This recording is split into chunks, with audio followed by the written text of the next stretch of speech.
नहीं। चलिए, सौर्य तुल्यकालिक कक्षा, सौर्य तुल्यकालिक कक्षा टेलीकॉम में हो गया। सौर्य तुल्यकालिक,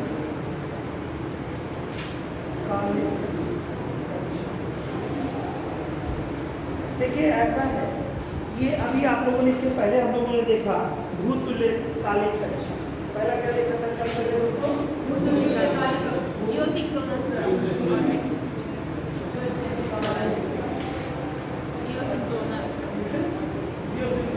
ठीक है, देखिए इसमें क्या होता है, बस जरा सा समझ लीजिएगा व्यवहारिकता में है क्या। किसी भी चीज़ को जब पढ़ रहे हैं आप लोग तो थोड़ा सा उसको अपने तरीके से उसको याद करने की कैपेसिटी अपने अंदर डालिए। जैसे होता क्या है कि हमारी पृथ्वी आप जानते हैं कि अपने अक्ष पर वृत्ताकार परिकल्पन घूमती है ना, रोटेट करती है। पृथ्वी को ऐसे इमेजिन कर लीजिए, ये पृथ्वी है, लोग तो है नहीं यहाँ पे, तो इमेजिन करिए पृथ्वी ऐसे अपने अक्ष पर घूमती है और दूसरी क्या करती है, एक और पृथ्वी यही है, ये घूमती है, फिर सूर्य की परिक्रमा करती है, फिर वृत्ताकार कक्ष में। ठीक है, तो दोस्तों ध्यान समझिएगा कि एक तो पृथ्वी जब ऐसे से घूमती है, यानी कि पश्चिम से पूरब की तरफ, ऐसे से का मतलब मेरा पश्चिम से पूरब की तरफ का है। ठीक है, ये घूमती है जब, तो कुछ उपग्रह होते हैं जो इस तरह से घूम रहे हैं। यही मान लीजिए यही पृथ्वी है, और पृथ्वी जब घूमेगी दोस्तों तो कैसे घूमती है, क्लॉकवाइज एंटी क्लॉकवाइज। ये मान लीजिए ग्लोब, ध्यान समझिएगा, ये है ग्लोब और ग्लोब में आप देख रहे हैं, ये हमने मान लिया इसका सेंटर और ये रेखा मान ली हमने 0 डिग्री अक्षांश है ना, यानी कि ये सारी रेखाएं जो खींची गई होती है दोस्तों कौन सी रेखाएं होती हैं, ये सारी रेखाएं अक्षांश रेखाएं कहलाती हैं। क्यों तरीका क्या है, अक्षांश रेखाएं सभी को पता होती है। तो जब कोई उपग्रह और पृथ्वी घूमती कैसे है, इसकी घूमने की दिशा ये होती है, क्यों ऐसे होती है, क्योंकि पश्चिम की तरफ देखो, अगर मान लिया जाए अगर हम घड़ी को मान लें ऐसे, तो घड़ी हमारी कैसे चलती है, घड़ी की चलने की दिशा होती है, घड़ी को चलने की दिशा होगी कैसे होती है, घड़ी ऐसे चलती है क्लॉकवाइज, ये घड़ी की चलने की दिशा होती है। अब इसी चीज को घड़ी तो ऐसे है, अब इस घड़ी को क्या करिए थोड़ा सा लिटा, यानी घड़ी को लिटा, तो इसका मतलब घड़ी ऐसे से घूमेगी, समझ लीजिएगा, घड़ी घूमेगी ऐसे ऐसे। तो पृथ्वी क्या करती है, घड़ी के अपोजिट दिशा में, ठीक है, अब जब एंटी क्लॉकवाइज घूम रही है तो इसी एंटी क्लॉकवाइज यही सेंटर, इसका बीच वाला हिस्सा मान लेना, ये वाला हिस्सा क्या करेगा, इसके पैरेलल में अगर कोई उपग्रह छोड़ा जाता है, ध्यान रखिएगा, इसके पैरेलल, इसकी ऊंचाई पे नहीं, इसके पैरेलल, ध्यान से समझना, जो क्लॉकवाइज घूम रही है उसके पोजीशन में जब रखी जाती है, और जब कोई ग्रह से 24 घंटे का चक्कर पूरा करते हैं, हम बारीकी समझिएगा, 24 घंटे में चक्कर ऐसे पूरा करेगी, तो उसका जो उपग्रह होगा, मान लो यही घूम रही है, ठीक है, उपग्रह जो होगा पृथ्वी, मान लो मैंने यहीं से उपग्रह छोड़ा, यहाँ पहुँचा उपग्रह, तो यानी मुझे मान लो पृथ्वी है और ये उपग्रह, तो जैसे जैसे पृथ्वी घूमती जाएगी 24 घंटे में, ऐसे उपग्रह भी घूमता चला जाएगा, 24 घंटे में घूमेंगे। यही जो उपग्रह इस साइड ऐसे से इस परिपथ के अगेंस्ट रखे जाते हैं, भूमध्य रेखा के सीध में रखे जाते हैं, वही क्या कहलाते हैं, वो सारे उपग्रह कैसे होंगे, भूतुल्यकालिक उपग्रह होंगे। अभी देखिए कई तरह के उपग्रह आपको मिलेंगे, एक तो मन हो गया पृथ्वी ऐसे से घूम रही है, इसके पैरेलल पैरेलल घूमे, ये हो गया भूतुल्यकालिक कक्षा। दूसरा होता है ध्रुव, पोल देख रहे हो ना, यानी ये हो जाएगा नॉर्थ पोल, ये हो जाएगा साउथ पोल। अब इस पोल के अगेंस्ट घूमने करे कोई उपग्रह, जैसे समझ लो पृथ्वी में हूँ, ऐसे इमेजिन करो मैं पृथ्वी हूँ, यानी कि कोई उपग्रह मेरे इस तरह से घूमे, समझ रहे बात, ये क्या हो जाएगा, यानी कि पोल टू पोल मूवमेंट होगा, समझ रहे बात। इसके अलावा जो उपग्रह की गतियाँ होंगी वो होंगी ऐसे, यानी कि इस टाइप से क्रॉस। बस दो आपको मूल रूप से याद रखना है, बाकी भी सब समझ में आ जाएगा। यही किसी को समझ में नहीं आता है कि भूतुल्यकालिक कक्षा क्या है और सौरतुल्यकालिक कक्षा क्या है, बार बार पढ़ते रहेंगे जियोसिंक्रोनस और सनसिंक्रोनस और तमाम थोड़ा इस तरह से रहते हैं, कंफ्यूजन बिल्कुल नहीं रखना है। भूतुल्यकालिक मतलब जैसे पृथ्वी घूम रही है, अब पृथ्वी के साथ साथ अब मान लो हम 0 डिग्री अक्षांश पे हैं, तो हमारे 0 डिग्री अक्षांश के तो भारत क्या है, कितने डिग्री अक्षांश के पास हुए बेटा इसका विस्तार, 8 डिग्री 4 मिनट से लेके और 37 डिग्री 6 मिनट के बीच में है, और भारत का मानक जो कर्क रेखा है लगभग भारत के बीचों बीच से 23.5 डिग्री की अक्षांश के साथ, यानी हमें कोई उपग्रह अगर छोड़ना है तो हम 23.5 डिग्री अक्षांश के पैरेलल में छोड़ दें तो 23.5 डिग्री अक्षांश ऐसे से घूमेगा तो वो भी हमारे साथ साथ घूमेगा। इसी नाते जितने भी उपग्रह छोड़े जाते हैं, मैंने बताया टेलीविजन जब हम देखते हैं टीवी को, तो वो हमारे सीध में रहते हैं। जैसे पृथ्वी जितना दूर 1 घंटे में घूमती है वो भी 1 घंटे में उतने दूर ही घूमता है। इस नाते हमेशा सही सीध में रहता है। इस नाते आप सुबह में अगर टीवी खोलिए तभी चैनल आपको पकड़ता है, रात में 12 बजे खोलिए तभी चैनल पकड़ता है। क्यों पकड़ता है? क्योंकि ऐसी स्थिति हो। अगर वो कहीं और होता तो फिर क्या हो जाते, दोनों नेटवर्क इधर उधर हो जाते। मान लो स्टेबलिश कहीं होता, वो गति ना कर रहा होता तो क्या होता, हमारी पृथ्वी तो घूम जाती ना, तो हमारे पृथ्वी का हिस्सा हमारा भारत इधर आ जाता, तो फिर वो पीछे पड़ जाता, तो हमको वो सेटेलाइट नहीं मिल पाता ना। उपग्रह को हमारे जो सेटेलाइट कैच करने वाला हो पकड़ पाएगा? नहीं पकड़ पाएगा ना।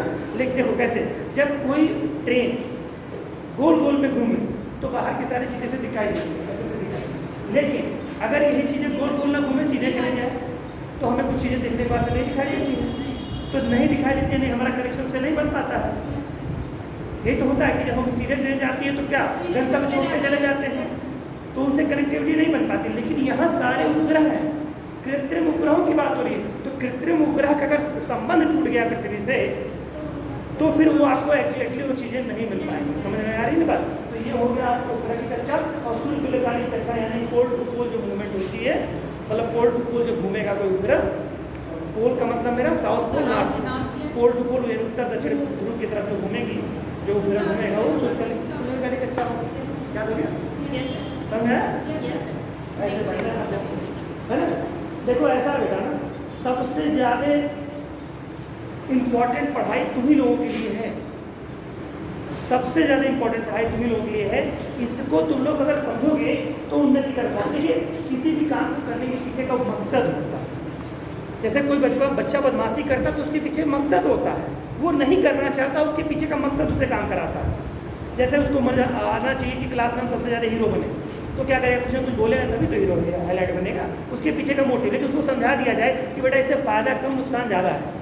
पहले तो नहीं समझेगा, लेकिन अगर उसको समझ में आ गया कि नहीं वास्तव में नुकसान मेरा ही है, तो फिर कम कर देगा या छोड़ देगा।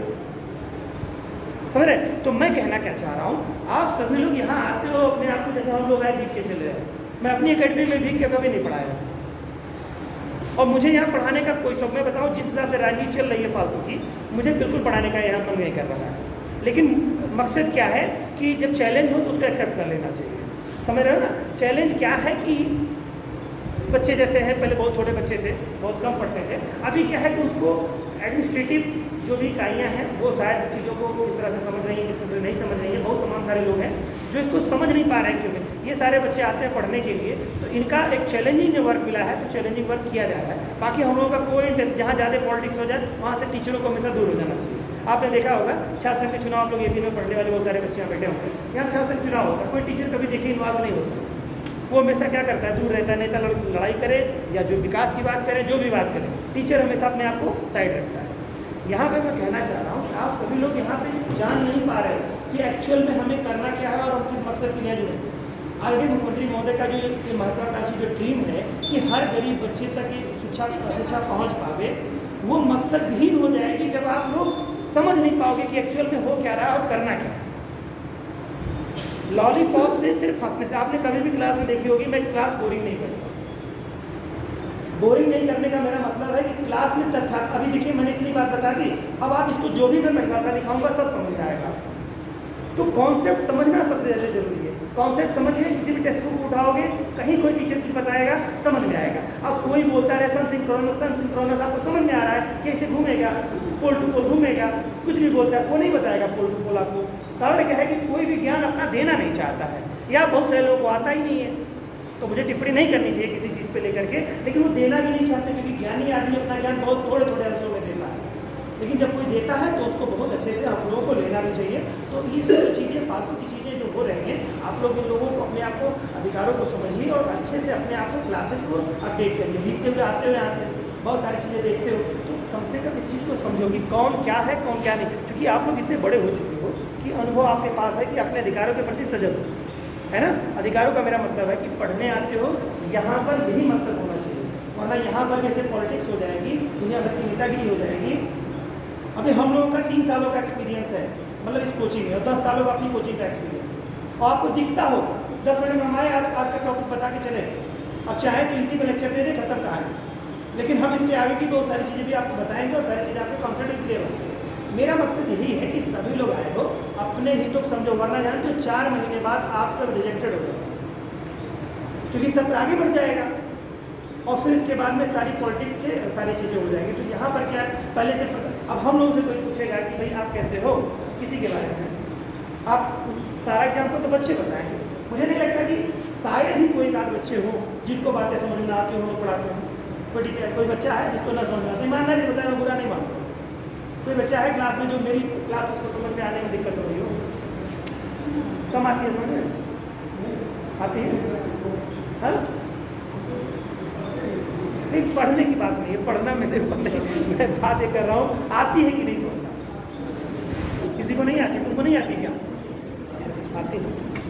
तो देखो ये हर टीचर का अपना होना चाहिए, आनी चाहिए बातें। यही टीचर की तो खासियत है, किसी भी टीचर की वही विशेषता है कि एकदम जो बच्चा कम से कम में हो वो कॉन्सेप्ट को समझ जाए। तो थोड़ा सा इस तरह से तुम लोग जब काम करोगे बेटा, मतलब कोई झिक झिक नहीं करेगा। वरना जानते हो क्या होता है, एक साधारण, आप बताओ, एक डीएम साहब बस्ती के हैं, डीएम मैडम हैं बस्ती में, क्या बस्ती में उनसे ज़्यादा बुद्धिमान लोग घूम रहे होंगे? अब डीएम मैडम को अपना एडमिनिस्ट्रेशन चलाना हो तो आधे से ज़्यादा, मतलब 1000 लोग पहुंच जाएंगे अभी कि आप जिला नहीं चला पा रहे, आप जिला इसे चलाइए, आपका जिला चलाने का तरीका बहुत गड़बड़ है। मेरा इतना एक्सपीरियंस है, इतनी आपकी मैडम उम्र है, ऐसे लोग पहुंच जाएंगे। तो मैडम तो चला चुकी है अपना जिला, मैडम तो जिला चला चुकी है अपना, फिर तो वही उन्हीं से एडवाइस लें। फिर फिर यूपीएससी की जरूरत क्या है? ऐसे विलेज रजिस्टर को पकड़ ले आइए, उन्हीं से जिला चलवाइए। लेकिन नहीं, उनको क्या मालूम है, जो प्रशासन ने उनको लिंक किया, उन्होंने परीक्षा पास करी है और वो आकर के अपने अवेयरनेस को जानती है कैसे जिले को ऑपरेट करना है, और जिले को आते ही डीएम अपने हिसाब से जिले को ऑपरेट करना शुरू कर देता। तो आप सभी लोग उसी प्रक्रिया की रणनीति में हैं, वहीं जाएं। तो आपको मालूम होना चाहिए कि ऑपरेट कैसे चीज़ें होती हैं। ये फुटबॉल मत हो जाइए कि जब मन में आया कि किसी ने यहाँ मारा है, मन में आया धीरे से पुश करके गोल कर दिया, और कभी मन में आया तो शॉट मार के पुश कर दिया। आप फुटबॉल नहीं, क्यों गलत बोल रहा हूँ क्या? आप सभी फुटबॉल हो क्या? फुटबॉल नहीं बनना चाहिए आदमी को, फुटबॉल नहीं बनना चाहिए। जो फुटबॉल को ठीक करे वो व्यक्ति बनना चाहिए ना। क्या हमें क्या बनना है? हाँ, ऐसे लाइक ए स्पोर्ट मैन बनिए आप सभी, और स्पोर्ट मैन बनने के लिए थोड़ी सी अवेयरनेस का होना बहुत ज़्यादा ज़रूरी है। कभी भी जानते हैं, ये जिले में जब स्टार्ट हो रही थी एकेडमी, ये कोचिंग स्टार्ट हो रही थी, तब बड़ा चैलेंज था इस जिले के लिए, बहुत बड़ा चैलेंज था कि यूपीएससी कैसे चलाई जाए, यूपीएससी की क्लासेस कैसे चलाई जाए। मैं बता दे रहा हूँ, 2 मिनट चर्चा कर रहे हैं, क्योंकि इतनी पॉलिटिक्स हो गई आज मुझे इस पर कह देना पड़ रहा है, थोड़ा मतलब व्यवस्था बस कह देना पड़ रहा है, क्योंकि मेरी बिल्कुल इच्छा नहीं है। मैं पढ़ाऊंगा तो 1 महीना, बस 2 महीने ज़्यादा नहीं, ये टॉपिक पढ़ाऊंगा, छोड़ दूँगा। इस चैनल में जब से शांति बनेगी उसके बाद छोड़ दूँगा, बता दे रहा हूँ।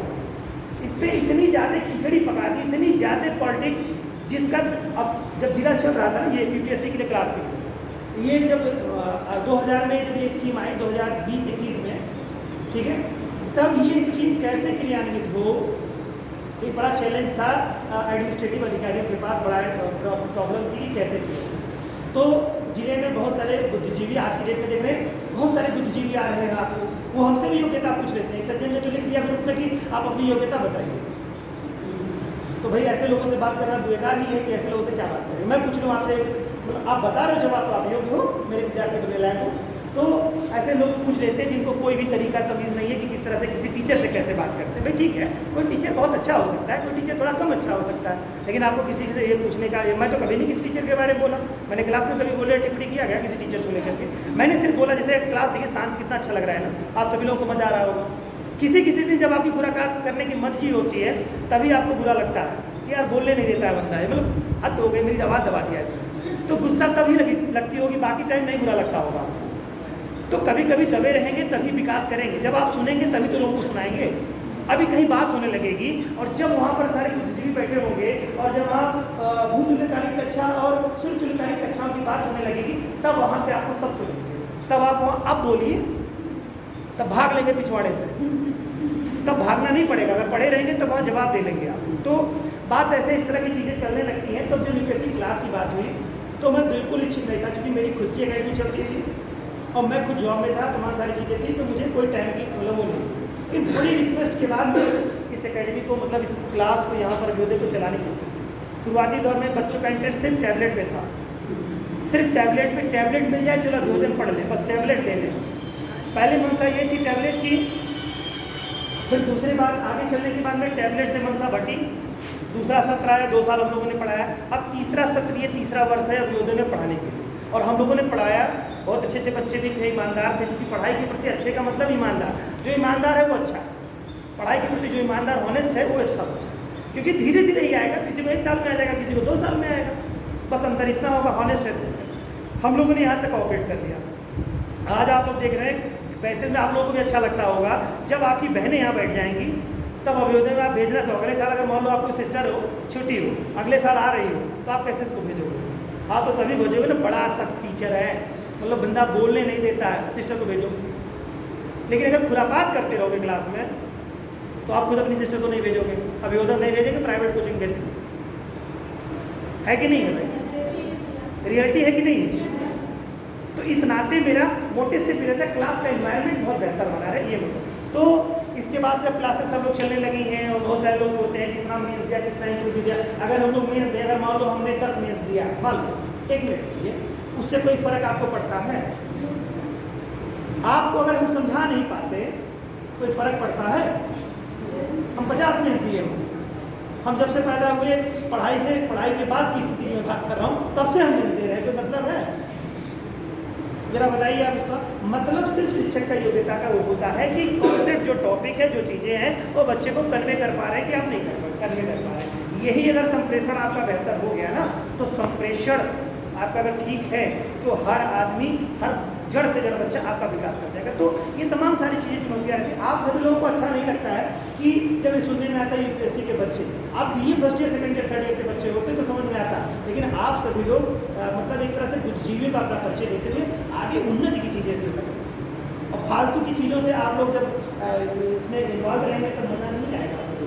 यहाँ आए हो, कुछ ज्ञान लेने आए हो, तो बैठे कुछ और सुन आए, यहाँ तमाशा सुनने मज़ा नहीं, तफरी लेने के लिए तो BA की क्लासेस तो आप करते ही हो।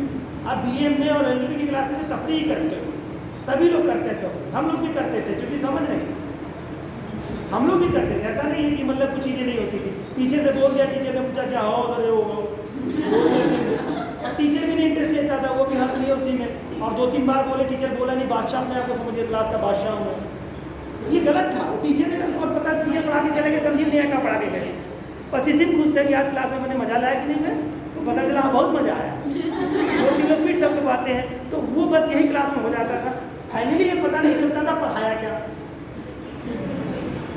हम लोग तो पढ़ते थे, तो एक सर पढ़ाते थे, अस्थाना सर थे, वो पढ़ाते थे यूरोपियन हिस्ट्री, वो पढ़ाते थे कैथलिक चर्च और प्रोटेस्टेंट चर्च, और हम लोग साइंस स्ट्रीम के बच्चे थे, समझ में आए क्या पढ़ा रहे हैं। जैसे पहुँचते थे तो बोले थे पुनर्जागरण काल हुआ, और जो है 1428 में टाइपराइटर का विकास हुआ, ये इस तरह विकास हुई, और पोप आया, कैथलिक चर्च पोस्ट हुआ, और कुछ नहीं समझ में आया, बस यही सर कैथलिक चर्च पोस्ट। मतलब उनकी क्लास में सर जैसे सर आते थे, तो हम लोग सभी लोगों ने बच्चे, जैसे आप लोग भी नाम रख दिए होंगे सभी का, तो ऐसे बहुत सारे लोग अपने मन में रख दिए होंगे, तो उनका सर का पोप सर ही रख दिया था। हालांकि ऐसा कुछ नहीं, लेकिन पोप ही पढ़ाते थे वो, तो पोप में कुछ समझ में नहीं आता था, बस यही याद है आज तक कि कैथलिक चर्च, पोप और प्रोटेस्टेंट चर्च, बाकी चीज़ें भूल चुकी कि और क्या क्या पढ़ा। तो वो एक उम्र होती है, BA फर्स्ट ईयर में बात कर रहा हूँ, जब BA फर्स्ट ईयर में साइंस स्ट्रीम के थे, लेकिन ज्योग्राफी क्लास में जब जाते थे तो टीचर वहाँ पे पढ़ाते थे, वहाँ पर क्या बस्ती भूगोल शुरू कर दिया था सर ने, कुछ नहीं समझ में आया, भूगोल भी शुरू किया तो बस्ती भूगोल शुरू कर दिया।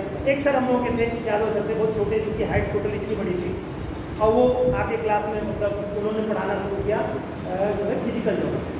और फिजिकल ज्योग्राफी में भी मैं तो इस लायक नहीं हूँ कि अपने टीचर के बारे में कुछ कहूँ, तो उन्होंने भी अपना शुरू कर दिया ऐसे पढ़ाना, तो मतलब बहुत ज़्यादा, लेकिन वो बहुत अच्छे से लगता था। जो अभी पढ़ा रहे हैं आप लोगों को समझ में आ रहा होगा, मुझे नहीं कुछ समझ में आता था, तो किताब ही नहीं समझ में आया क्या पढ़ा रहे हैं क्या नहीं पढ़ा रहे हैं। लेकिन एक जिज्ञासा थी कि सिविल में जाना है, IAS बनना है, तो इस नाते पढ़ना शुरू किया किताबों को, और ये बहुत अच्छे से फिर समझ में आना शुरू हो गया। फिर टीचर जो पढ़ाते थे, क्योंकि BA के बच्चे कोई पढ़ते ही नहीं हैं, आज भी नहीं पढ़ते होंगे, कारण क्या है, उनको एक दिशा नहीं पता, और जब तक दिशा नहीं पता तब तक कोई काम मज़ा नहीं आता।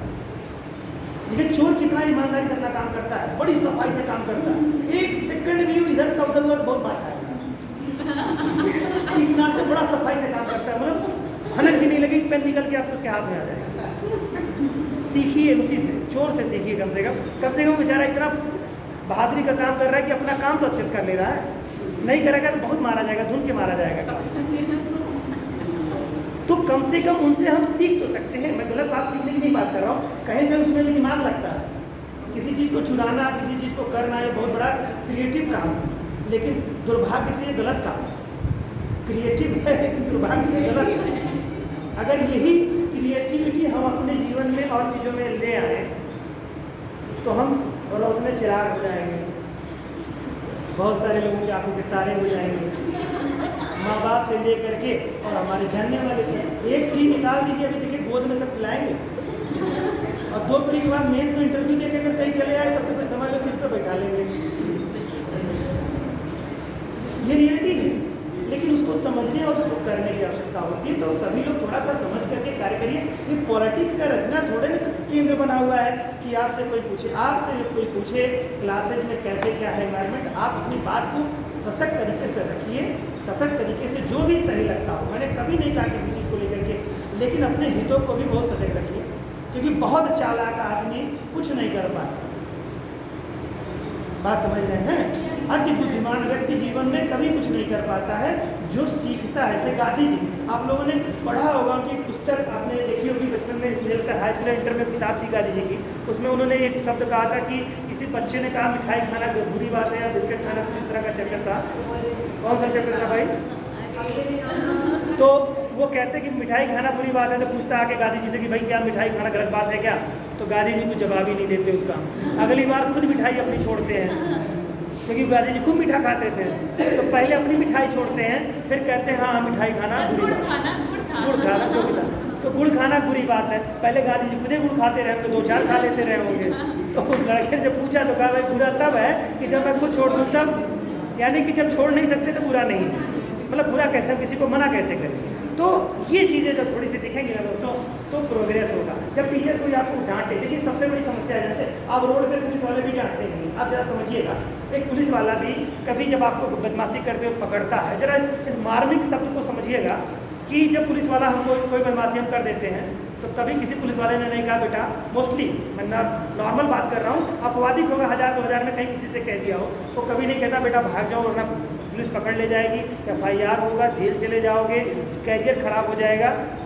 नॉर्मली नहीं कहता, वो खड़ा रहता है, जैसे लड़के बोलते जिंदाबाद मुर्दाबाद, खड़ा रहता है लेके डंडा वहीं पे, कुछ नहीं करता, जिंदाबाद मुर्दाबाद। जैसे इसके बाद बड़े अधिकारी आते हैं, कहते हैं लाठी चार्ज, गिरफ्तार करो, तो ऐसे वो लाठी मारना शुरू करता है, उसके बाद पटक के तोड़ देता है हाथ पैर को, उसके बाद में बस में ठूस देता है, और उसके बाद हमारे खिलाफ पंजीकृत भी अभियोजन भी पंजीकृत कर देता है कि इसके खिलाफ फलाना फलाना धाराओं में अभियोजन पंजीकृत किया जा रहा है। अगर वो पहले बता दिए होते, समझ गया होता तो भाग गया होता, लेकिन वो ये मान के चलते हैं इतने बड़े हो गए हो, अब हम तुमको सिखाएंगे, जब तुम्हें खुद नहीं पता है तो हम सिखाएंगे। इस नाते वो सिखाते नहीं, और अगर 1-2 लोग सिखा भी दें तो लोग सुनते भी नहीं। वही स्थिति आपकी क्लासेस को लेकर के हम लोग अगर प्रेरित करते हैं आप लोगों को, तो उसके पीछे का मोटिव सिर्फ इतना है। देखिए अगर हम प्रोफेशनली ट्रीट करें तो हमारा काम क्या है, जरा समझिएगा। मैं आया क्लास में, देखिए भाई शोर ना करें, शोर करेंगे तो ठीक है, चलिए क्लास में लिखना शुरू करें, आप लिखना शुरू करें, आप भी खुश हैं, कभी बीच में बोल ले रहे हैं, बहुत सारे बच्चे आधे पीछे सुन नहीं पा रहे हैं, सब दुखी हैं पीछे, लेकिन मेरा क्या काम हो रहा है, हो गया क्लास, ठीक है, हो गया, बच्चे चल रहे हैं, आप लोग कहेंगे कौन जैसा रहा है, हाँ सर, मतलब बहुत खुश हो जाएंगे आप, लेकिन उस खुशी से आपको मिलेगा क्या? उस खुशी से कुछ मिलेगा? उससे सिर्फ आपका जाएगा।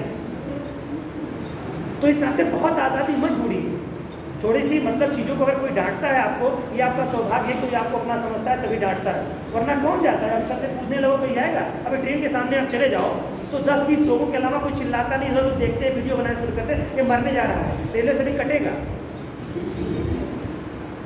2-4 ही चिल्लाते हैं, दौड़ के भागने जाते हैं। तो अगर आपके पीछे कोई चिल्ला रहा है, अगर आपको कोई डांट रहा है, तो वो आपका बड़ा भाई हो सकता है, वो आपका अभिभावक हो सकता है, उसको आपके बिगड़ने से दर्द हो सकता है। वरना अनुशासन तो अपने घरों में लोग चलाते हैं, अपनों पे चलाते हैं, रोड पे कोई अनुशासन नहीं चलाता, कोई नेता मंत्री थोड़े ना, क्या अनुशासन चलाएंगे? क्लास हमारी है, हमारे अपने प्यारे बच्चे हैं, तो हम उन प्यारे बच्चों पे एडमिनिस्ट्रेशन करेंगे और उनको एक तरीके से डांटेंगे जिससे कि उनकी गलती पे भी हमेशा होता है। हम लोग जब पढ़े थे तो हम लोगों को एडवाइस नहीं देता था कैसे पढ़ेंगे, और जब कभी कोई बड़ा सीनियर अपना हाथ रख देता था जैसे कंधे के पीठ पे, तो बड़ा खुशी महसूस होता था, कहते थे मतलब यही सब बोलते थे, उनको कोई दिक्कत नहीं बताना, लेकिन बताते कुछ नहीं थे, बस खाली कह देते थे कभी कभार। तो उसी से सीना चौड़ा हो जाता था कि कोई बात नहीं है, भैया हैं कुछ बता देंगे, लेकिन कुछ बता देंगे, कभी बताया नहीं। ये होता था अपना।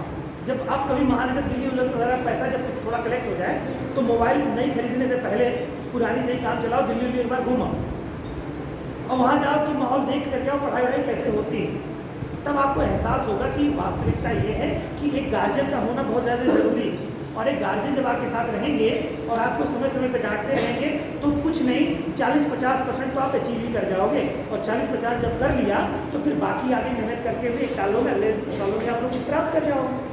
क्यों भाई, सहमत है कि नहीं आप लोग?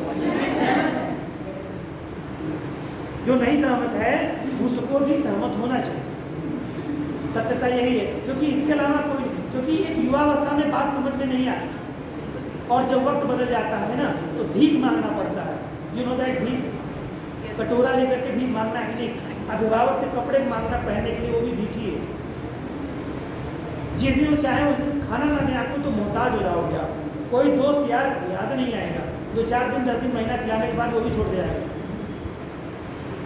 तो इस नाते हमेशा हमेशा प्रोग्रेसिव रहिए, और अगर कोई कुछ कहता है तो उसको समझिए, और फालतू की नेतागिरी के चक्कर में कतई ना पड़िए किसी भी तरह की पॉलिटिक्स में। अपने आप को अवेयर रखिए और अपने आप को अपने अधिकारों के प्रति हमें क्या पढ़ना है, कैसे पढ़ना है। अभी जैसे हम लोग सिस्टम से कर रहे हैं सारी चीज़ें, अब इतनी छोटी छोटी चीज़ों के लिए वोटिंग वोटिंग तमाम सारी चीज़ें मिलकर सुनने में आई, ऐसी बातें हो रही हैं। ये किसी के प्रति भी हो, कोई भी व्यक्ति हो, ये सब चीज़ें थोड़ा सा मतलब ऐसे ही आप लोग निर्णय, आपको नहीं पता है क्या कि कौन क्या कैसे क्या है कैसे नहीं है, सब कुछ पता है। तो आपको थोड़ा सा इस तरह से करिए और अवेयर होइए।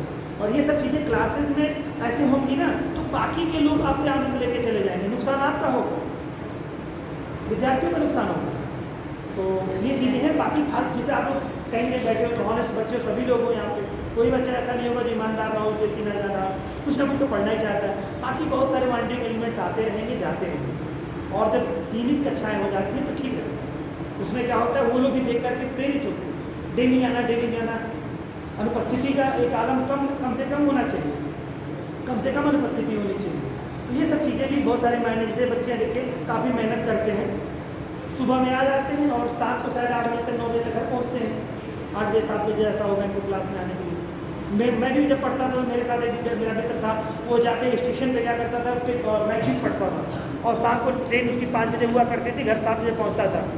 वो अपना पूरा टाइम मैगजीन पढ़ के बिताता था, पूरा दिन सुबह से आ जाता था और सुबह क्लास करते थे, फिर उसके बाद शाम को 7-8 बजे घर पहुँचता था। वो भी सोचिए BA first year, second year, third year कैसे किया होगा। आप लोगों को तो बहुत अच्छा सब कुछ मिल रहा है, और इसका थोड़ा सा करिए, और आप लोग थोड़ा सा और मज़ेदार तरीके से पढ़ करके और सारी चीज़ों को करके आइए, तो फिर थोड़ा मज़ा आएगा। आइए सूर्य तुल्यकालिक कक्षा में चलते हैं। इस प्रकार के उपग्रह ध्रुवीय कक्षा वाले होते हैं, इस तरह के उपग्रह ध्रुवीय कक्षा वाले होते हैं।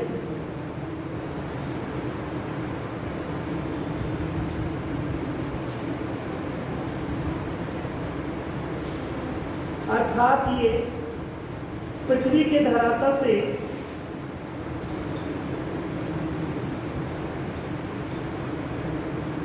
500 से 1000 किलोमीटर की ऊंचाई पर, 500 से 1000 किलोमीटर की ऊंचाई तक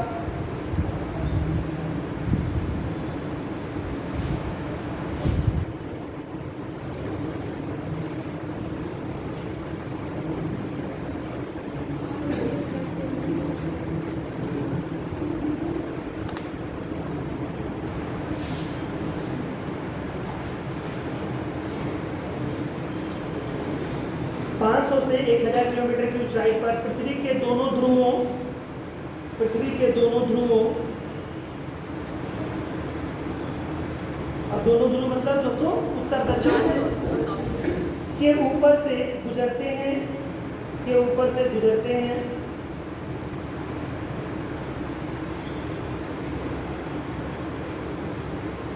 इस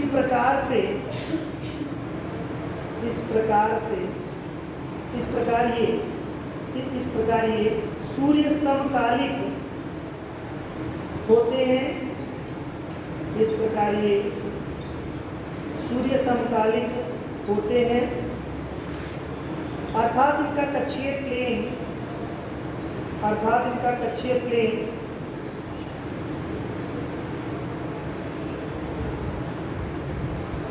सूर्य एवं पृथ्वी को मिलाने वाली, अर्थात इनका कक्षीय प्लेन सूर्य एवं पृथ्वी को मिलाने वाली रेखा पर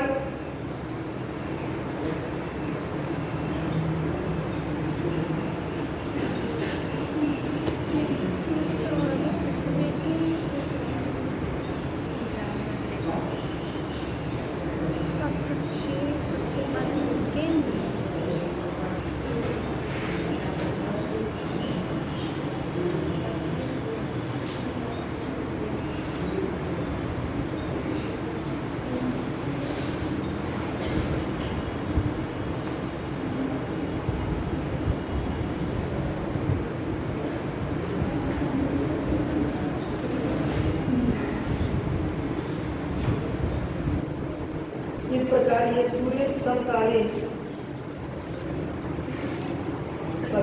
सूर्य एवं पृथ्वी को मिलाने वाली रेखा पर सभी मौसमों में एक निश्चित कोण बनाता है। इनका कक्षीय प्लेन सूर्य एवं पृथ्वी को मिलाने वाली रेखा पर सभी मौसमों में एक निश्चित कोण बनाता है। इसकी दूसरी विशेषता यह है कि बेटा सीरियसली सुना करो, है ना, रिपीट कर दे रहा हूं। तो रेखा पर सभी मौसमों में एक निश्चित कोण बनाता है। इसकी दूसरी विशेषता यह है कि यह किसी एक निश्चित अक्षांश को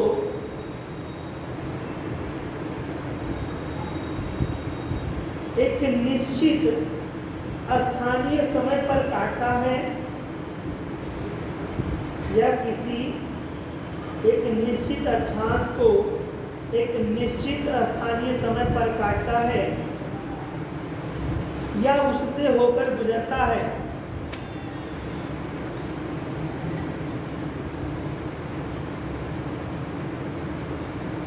जिससे उस क्षेत्र के कई चित्र लिए जा सके, जिससे उस क्षेत्र के कई चित्र लिए जा सके।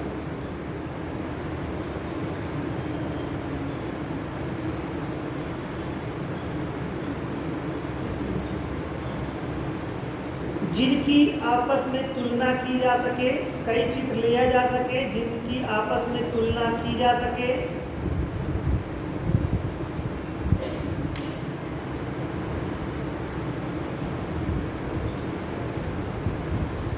भारतीय सुदूर संवेदी उपग्रह, भारतीय सुदूर संवेदी उपग्रह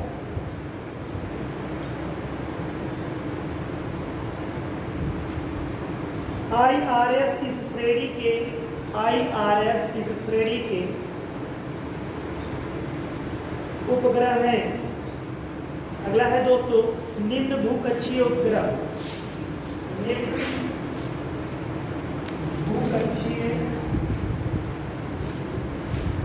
उपग्रह ये तीसरा और एक थोड़ा बता दो आप लोगों को, जरा यूपीएससी के बारे में थोड़ा देख लीजिए आप लोग कि कहाँ से आपको ज़्यादा नंबर आएंगे और क्या क्या विषय पढ़ना बहुत ज़्यादा जरूरी है। बहुत बारीकी से सुन लो बेटा। जैसे जो क्लासेस चल रही है ना, उन क्लासेस में आपको कहाँ से नंबर ज़्यादा स्कोर होगा। एक तो आपका जो सबसे इम्पोर्टेंट सेगमेंट होता है वो होता है आपका ज्योग्राफी। ज्योग्राफी, ठीक है। ज्योग्राफी में इंडियन ज्योग्राफी, वर्ल्ड ज्योग्राफी और इकोनॉमिकल ज्योग्राफी भी आप देखते हैं। इसके अलावा ज्योग्राफी में एस्ट्रोनॉमी हम आपको पढ़ा रहे हैं, देश खगोल की वगैरह, ये सबसे इम्पोर्टेंट होता है। और पर्यावरण पारिस्थितिकी इसी का ही एक सेगमेंट है। आप जानते होंगे पर्यावरण पारिस्थितिकी। तो भूगोल को इसी के परिप्रेक्ष्य में पूरी तरह से बहुत सीरियसली पढ़ाया जा रहा है। पढ़ने दो, पूरी क्लासेज जैसे मिल जाएगी, जिसमें आपको बहुत चीज़ें क्लासेज का हो रहा था। अगर ये सब कंटिन्यू कर लोगे तो बहुत दोनों होगा हिट हो जाएगा। इससे पहले सीख लीजिए।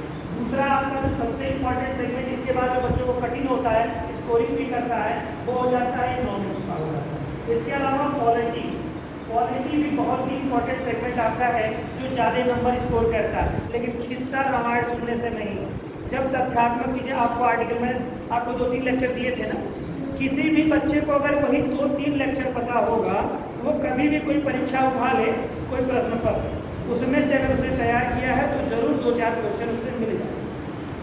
तो इस नाते इसको अभी बहुत सीरियसली अगर आप पढ़ेंगे तभी हो पाएगा। इसके अलावा जो होता है सेगमेंट आर्ट एंड कल्चर, कला एवं संस्कृति जो होती है ना, इतिहास का ये सबसे बड़ा बेस होता है।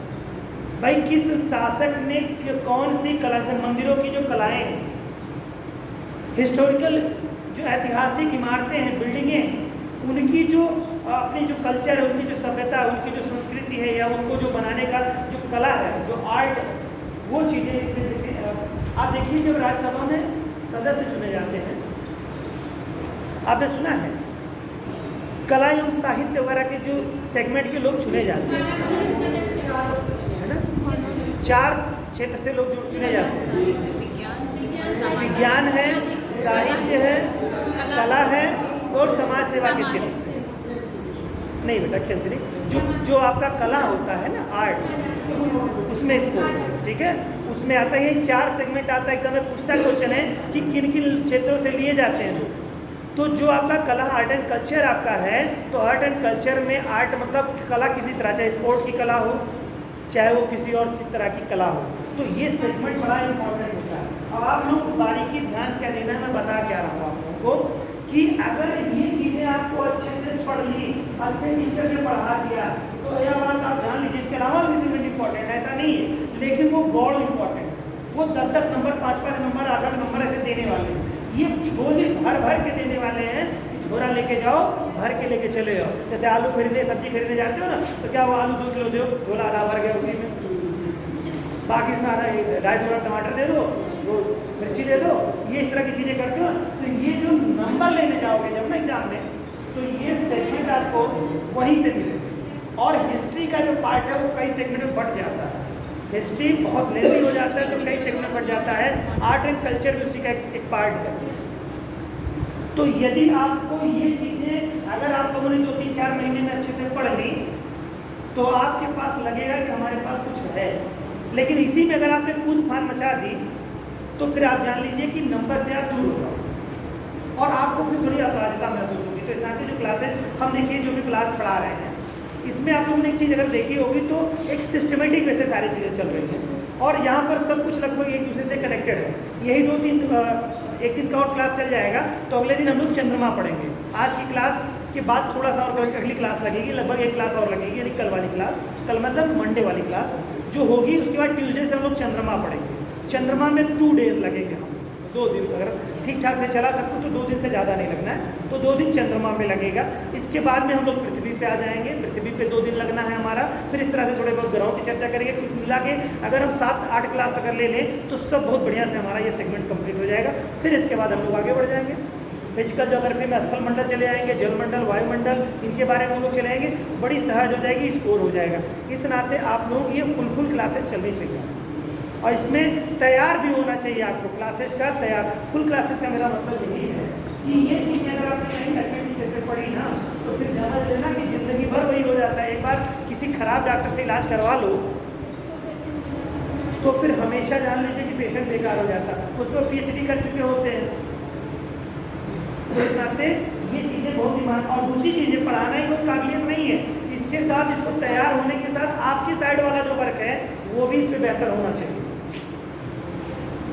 पता चला कि हम पनीर खा लिए, फिर इसके बाद में और भी डिलीशियस गरिष्ठ भोजन सब खा लिए, घी भी 2 चम्मच पी लिए, उसके बाद गाढ़ा दूध भी 2 गिलास पी लिए। पार्टी में देखते हो ना, सब खाते हैं, उसके बाद में एक दूध का वो बड़ा वाला वो चलता रहता है, उसमें से भी देते हैं लोगों को, तो सब लोग वो भी पी लेते हैं और सब खा लेते हैं। इतना खा लेते हैं कि कुछ बचता ही नहीं है। अगले दिन दवाई खा करके उनको अपना उठना बैठना पड़ता है, बड़ी हालत कमजोर। मतलब इतना पौष्टिक भोजन खाने के बाद में भी क्या हो जाता है, आदमी वीक हो जाता है। ऐसा कैसे? पौष्टिक भोजन खाने के बाद, जैसे पनीर खाने के बाद में शरीर में थोड़ा सा ताजगी आना चाहिए ना, स्फूर्ति। देखिए मैं कहना क्या चाह रहा हूँ, बस बात समझिए। सही आप लोग चाह रहे हैं, सही है। मैं कहना ही चाह रहा हूँ वो सुपाच्य भी होना चाहिए। कहने का मतलब जितना अच्छी चीज़ें पढ़ाई का जितना बेहतर मिलना जरूरी है, उतना ही ज़्यादा बेहतर आपके साइड से उसको तैयार करना जरूरी है। तो जब तैयार नहीं होगा ना भाई, तो फिर कोई विद्वान टीचर पढ़ाता रहे, कोई मतलब नहीं है उसको। तो उसको जाके पहले पचाया करो घर पे। जैसे यहाँ से पढ़ के गए तो इसका मतलब समझो भोजन किए, फिर जाके उसको पचाओ, वहाँ नहीं पचाओगे तो डिहाइड्रेशन हो जाएगा, ये मानसिक डिहाइड्रेशन हो जाएगा, फिर दिमाग ही उल्टी कर देगा अंदर ही, और उल्टी करेगा तो जो जो पढ़े वो सब उलट देगा, तो कुछ नहीं रह जाएगा। जैसे पलटी होने पे पेट से सब बाहर आ जाता है, उसी तरह से दिमाग में अगर आप वर्क नहीं करोगे तो दिमाग उल्टी कर देगा, और जब दिमाग उल्टी कर देगा तो दिमाग का सब बाहर आ जाएगा, तो मिला जुला के सब बराबर। ये नहीं कर रहे थे भाई, हर चीज़ पचनी चाहिए ना, खाया तो पचा, जैसे खाने में मज़ा नहीं आना चाहिए। कुछ लोग जैसे आइसक्रीम खाते तो मतलब मीन्स क्या होता है, उसका टेस्ट फील करते हैं, वो फील होना चाहिए आपके साथ। जब तक कोई चीज़ फील करके नहीं पढ़ोगे तब तक फिर वही वाली हाल होगी। अब कुछ लोग आइसक्रीम कैसे खाते हैं, जैसे पाए नहीं पूछना शुरू कर देते हैं। कुछ लोग खाया होगा, ऐसा देखा होगा, मतलब बहुत सालीन तरीके से, मतलब जैसे लग रहा है कि कोई और चीज़ खा रहे हैं, आइसक्रीम ना हो कुछ और खा रहे हैं। मैंने तो बचपन में इसको सीखा था, अभी तो मैं बड़ों लोगों को नहीं देखता हूँ। बचपन में पहले होता था जैसे आइसक्रीम लेके आए तो ये हुआ कि अभी एक और खिलाएंगे, किसी से कहा ना तो लोग कह देते थे, तो वो ऐसे ऐसे खाने से ख़त्म नहीं होता था। उस समय मजबूत वाली आइसक्रीम आती थी, अभी तो अमीरों की आइसक्रीम आप लोग खाते हो, हम लोग गरीबी पीरियड में थे, तो उसमें वो मजबूत वाली आइसक्रीम आती थी, मतलब वो आती थी, है ना, तो वो होता था तो उसको ऐसे ऐसे करने में नहीं खत्म होता था, उसको कूटना पड़ता था। तो कुछ लोग कहते फटाफट खा लिए, तो कहते थे हमारा खत्म हो गया, मतलब एक और हमको और चाहिए। उनको कोई स्वाद नहीं आता था, बल्कि जो बेचारे सिंगल लेकर के खाते थे उनको स्वाद आता था। अब मैं बात शुरू कर रहा हूँ इसके पीछे का मोटिव यही है कि समझ नहीं सकती कि आइसक्रीम खाना नहीं है, मतलब आइसक्रीम एक स्वाद है, और हम लोग उसको क्या भोजन बना लेते हैं। कोई भी चीज़ जब पार्टी में पाते हैं तो उसको हम लोग स्वाद नहीं लेते, उसको भोजन में कितना पनीर खा लें, मतलब होता है ना, कभी 10, 12, 15 पीस तो खा ही लें कम से कम, क्या पता 2-3 दिन मिलेगा नहीं। कुछ लोग ऐसे करते हैं, वो वही वाले लोग होते हैं जो जा करके बाद में हाथ बोला खाते हैं, और नहीं हाथ बोला खाएंगे तो रास्ते में लोग कहते उनको प्रॉब्लम हो जाएगी। तो वो स्टडी भी हमारे इस व्यवहारिक जीवन से कुछ अलग नहीं है, हमारे इसी जीवन से रिलेटेड है, ठीक है, हमारे इसी जीवन से रिलेटेड है, और हमारे लिए इतनी ही उपयोगी है जितना कि हमारे लिए पढ़ना जरूरी है, उतना ही ज़्यादा हमारा कॉन्सेप्ट तैयार होना। चलिए तैयार सब लोग करके आइएगा कल इसको। देखिए निम्न भू कक्षे कक्षा, इसमें बताएं कहाँ जाना है, जाइए बिल्कुल जाइए। इस श्रेणी के उपग्रह 200 से 600 किलोमीटर, इस श्रेणी के उपग्रह 200 से लेके 600 किलोमीटर। देखिए समर्पण ऐसा होना चाहिए जैसा बच्चे ने दिखाया, समर्पण ऐसा होना चाहिए, जैसे क्लास आ गई तो मतलब कुछ भी हो जाए पढ़ेंगे हम जाकर, देखिए बच्चा पढ़ने चला गया, आप सभी लोग सीखिए उससे, क्योंकि क्लास का टाइम कोई हो गया होगा ना। अब जितने पैसेट हो गए यहाँ से गए हैं भाई साहब, काश उतने पैसेट होकर कुछ को पढ़े भी तो प्रोग्रेस होने से कोई रोक नहीं सकता। अब पैशन उनका केवल जाना घूमना होगा तब तो बिल्कुल उन्होंने मूर्खता वाला काम किया है, लेकिन अगर वास्तविक काम होगा तो उसे सीखने लायक है कि भाई हमारा टाइम हो गया और हम चल रहे हैं, लेकिन वास्तव में हॉनेस्टली कोई काम करता नहीं है, और वहीं पर किसी पे हम लोग आज चर्चा लंबी चर्चा जो की है उसी पे किए हैं। डेडिकेशन कुछ भी हो रहा है, चाहे हंसा रहे हैं चाहे पढ़ा रहे हैं, काम का भी है, कुछ भी हो, टाइम खत्म तो टाइम खत्म मीन्स खत्म तो अब चल रहा है अपने मकसद की तरफ से है। तो ये डेडिकेशन होता है कुछ लोगों का, ऐसे ही है, तो ऐसे आप लोग डेडिकेटेड बनो सब लोग, है ना। बाकी तो सारे लोग बेचारे गायब हो गए, सब क्लास भरी रहती थी, अब क्लास बिखरी से लग रही है। बैड इन्फॉर्मेशन का है, क्या बैड इन्फॉर्मेशन भाई?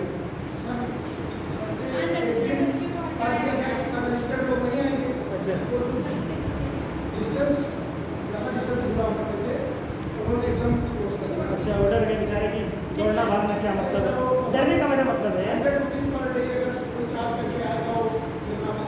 हाँ नहीं देखिए ऐसा है, ये सब हुआ बात क्यों जानते हैं? क्योंकि आप लोग शुरुआती दौर से बात नहीं समझे, इसमें सब लोग नेता बनने शुरू कर दिए। आप लोग समझ नहीं पाए बात को। अगर जो टीचर डांटता है वो कुछ भले के लिए डांटता है, वो कभी आपका अहित नहीं कर सकता।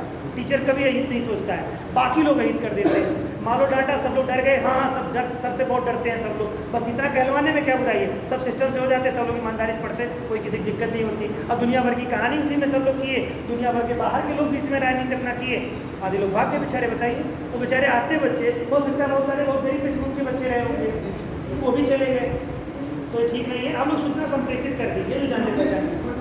आप बोल दीजिए, सर भी कह रहे थे, बता दीजिए, मेरा जवाब दे दीजिएगा कि सर भी कह रहे थे कि कोई बच्चा नहीं जाएगा, मैं उसके लिए लड़ूंगा, कोई भी बच्चा हो, मैं अधिकारियों से बात करूँगा, बच्चा पढ़े, सर पढ़ाइए उसको, उसका टेस्ट लेना है तो मैं टेस्ट दिलवा दे रहा हूँ बच्चे का, टेस्ट लीजिए बच्चे का, है ना। तो आप लोग कह दीजिए, सभी लोगों को संप्रेषित करिए, उन्हीं को थोड़ा स्ट्रिक्ट करिए, सभी लोग जो लड़के ज़्यादा बदमाशी करें उनको प्यार से समझाइए, नहीं मानते उन्हीं पर को केवल उसको डिस्टर्ब करिए कि जो बहुत ज़्यादा क्लास को डिस्टर्ब कर रहे हैं, जो अपना शिष्टाचार और अपना बहन भाई का रिश्ता ये सब जो खंडित कर रहे हो, उन्हीं को छोड़ के बाकी सबको पढ़ने दीजिए। जो केवल एक मतलब बहुत ज़्यादा स्ट्रिक्टली कोई बहुत ज़्यादा नुकसान करने की जरूरत है उसी को, बाकी सबको बताइए, सबको बुलाइए, सब पढ़ेंगे, सब पढ़ेंगे तभी तो अच्छा रहेगा चीज़ों को लेकर। तो उसको कह दीजिए आप सभी को, ठीक है। क्या नाम है आपका? हिमांशु जी। बोल दीजिए सभी लोगों को, सारे लोग बोल दीजिए, पढ़े सबको। मज़ा आता है तब जब क्लास भरी रहती है तब, है ना।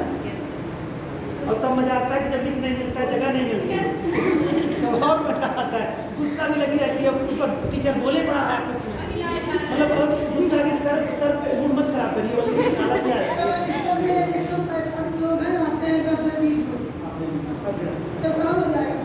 हाँ।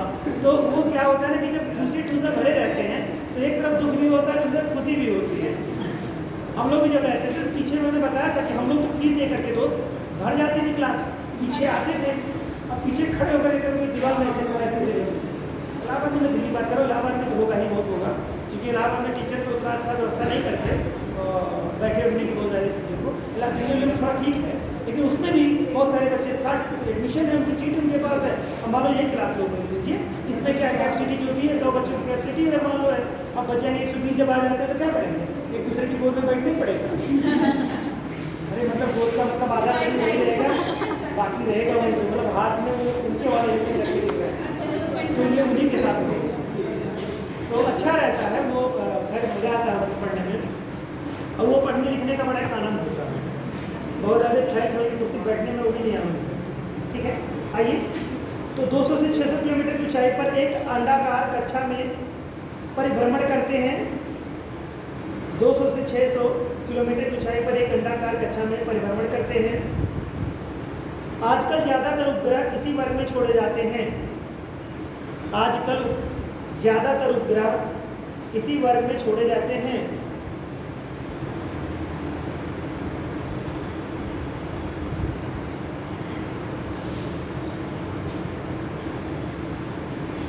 अगला है दोस्तों दीर्घवृत्तीय कक्षा। दीर्घवृत्तीय कक्षा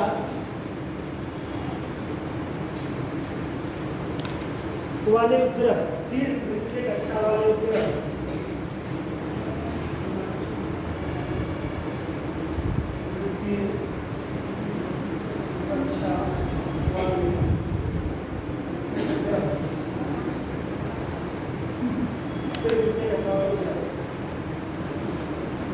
इसमें लिखिए बेटा, इस श्रेणी के उपग्रह, इस श्रेणी के उपग्रह 184 किलोमीटर से 184 किलोमीटर से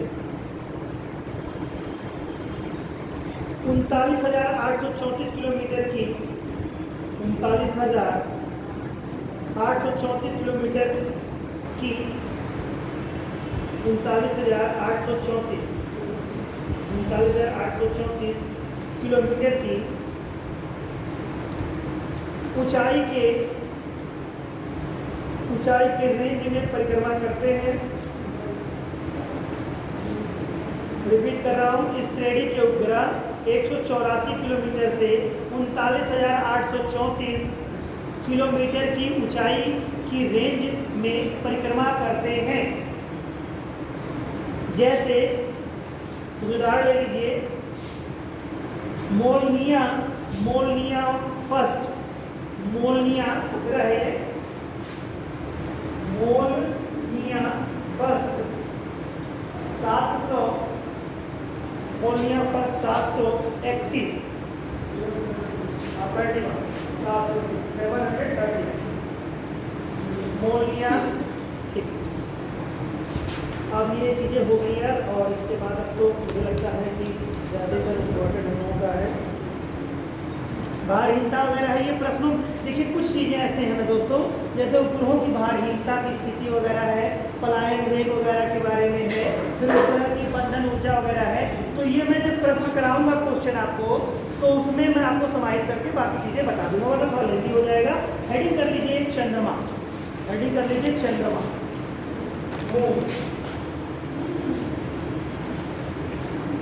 और एक चीज़ मैं आपको थोड़ा सा एक और भी बहुत पूर्ण बात बता दूँ